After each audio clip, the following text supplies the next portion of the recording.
Hello everybody, welcome back to Movie Reviews. This episode I'm looking at Batteries Not Included from 1987. This is actually a nice little family film. It's rated PG, it's PG-13, or rated, was it PG back in the United States, though it might have been G, who knows, but it's released in PG, and still get it, you can still. So, Batteries Not Included. It's basically in the sort of vein as, I would say, E.T., The Extraterrestrial, Short Circuit, them sort of movies about like either something that's sort of non-human comes to Earth and then sort of insists the help of the humans or helps out the humans in solve situations. Same goes with this one. The actual creatures themselves are like little saucers with lights. They're like little flying saucers, but when released on the light, they have like little eyes and stumble around like little birds, I think, pretty much. And the story itself is to do with these life forms come to Earth, and obviously, I think it's just due to the arrival, the owners in the apartment buildings are actually facing eviction. They are, obviously, because their apartments getting demolished at some point, and they're willing to stop the government or the actual person who's responsible for the demolition to, save their own accommodation and occupation.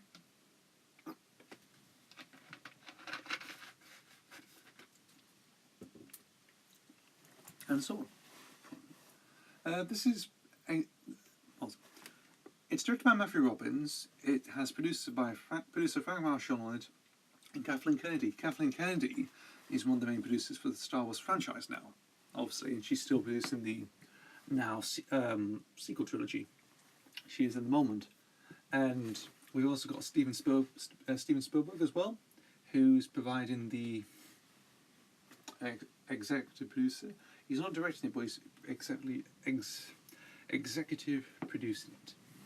Excuse that. And yeah, and to be honest, when I first watched it, I thought, well, to be honest, it's slow. It sort of goes a little bit slow at the start, if you know what I mean. It sort of brings up the characters a bit, which is fine. But it's sort of, when watching it for the first time, it sort of gets slower a bit at a minute, and then carries on. Sort of afterwards. And yeah, sorry, I'm losing full track. I'm losing track of thoughts, or losing forward thinking. Anyway, so obviously the designs, of course, are quite nice. Nice bit of. I think they're digital, or maybe like stop motion. There's a little bit of stop motion in this movie as well, which is quite nice, and it's quite good actually. But yeah, and the cast themselves, the actual human cast, do a fine job.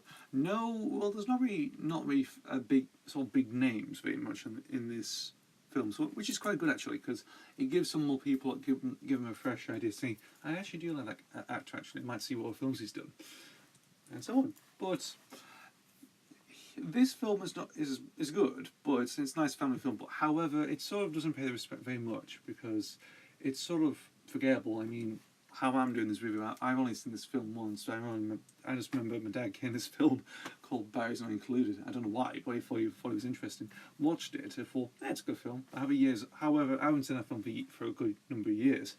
And doing this review, I say it is a good film, but however, it sort of has its own issues as well, like there's a bit of slow pacing, and just some of the acting is pretty I don't know, it's a bit, well, not to say hammy, it's just a bit dull, very much. I mean, the old couple of cells and the main characters are good. You mean they are a good cast, along with the, I think some of the over attendants as well in the apartment building, and then obviously helping assisting with these sort of saucers. I think they are, or just saucer type aliens or something. it's hard to describe whether aliens are robots or not. It just depends. It says batteries not included though, but you think you sort of get confused by the time. Batteries not included. Is it like a toy film or something? No, it's just like a little full of heart and soul science fiction movie. But people won't know that, and so on. But overall, batteries not included. It's not a bad film. Well, in your head, it's sort of mixed movie. Like, it's a family. It's just a family film, really, and it's sort of plods along nicely. It sort of plods along in its own slow pace, very much. But, however, you can give it a watch if you want. I mean, I haven't seen the film. I've only seen the film once, and that was years back. However, I think about doing this review. I thought it might be an idea because I never really touched upon this movie. It's been left in the DVD camera in the living room for years, being covered in dust. So I thought, why not give it a shot and see how it goes? It turned out to be a little bit wrong afterwards and a bit dull, but it's just how it is with some of these movies that I tend to look at. I mean, if you look at a title and you think that actually looks like a very good film, that does. However, it's like with some indie movies. If you look at like Bloodbath and Beyond YouTube channel, which if anyone's out there who likes horror films very much, and you have a YouTube account, go and subscribe to them. They're actually really good. They are.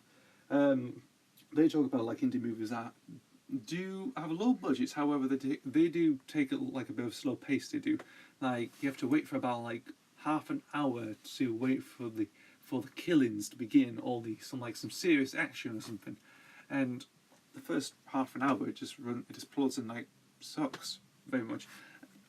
And a little bit of soul vein barriers not included. It's like that. It's like in a way, sort of like a cheap indie movie that might come from the 70s or 80s very much, and takes its bloody time.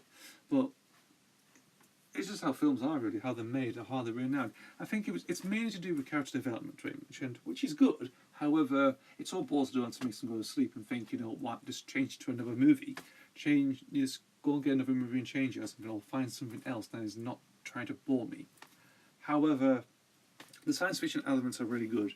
I mean, obviously the alien designs are really good, and direction-wise, it's nice, and it's to be honest, the look of the movie is okay. It's a little bit bland, but it's okay. But the science fiction elements the aliens themselves are really worth what this movie is.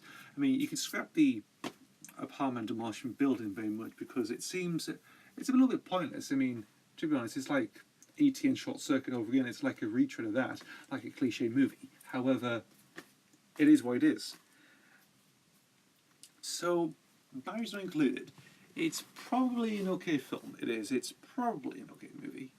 So, give it a watch if you want to. And I'm not stopping you. I mean, there's some good elements to it, but there's a bit of it's a movie that's all plods along in some slow pace, and that's about it. Really, I can really say about this movie.